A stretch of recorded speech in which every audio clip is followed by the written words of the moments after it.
Leicester to the outskirts of Loughborough, a distance of nearly 8 miles, and the sports train just about done it. Easing it down now. Should imagine there'll be a fanfare. The mayor of Loughborough is almost certainly going to be here. Oh, he isn't. No, nobody is.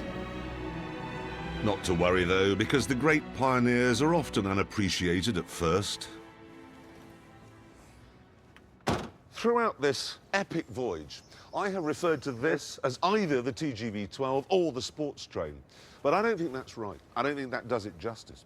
I think that the editor and the other man will agree that what you are looking at here is the future.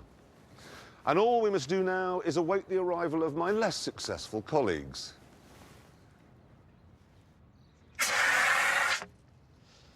No, listen, if you ignore the fire and the fact that we didn't get where we wanted to go, it was incredibly noisy, and the fact that all the passengers have run away. Apart from that, it was a resounding success. Yeah, I think we can only judge it to be a success. It worked as a train. We came up with something new and unique and brilliant. Well, I think as a concept, oh, hello. Hello, locomotive man. But the fact is...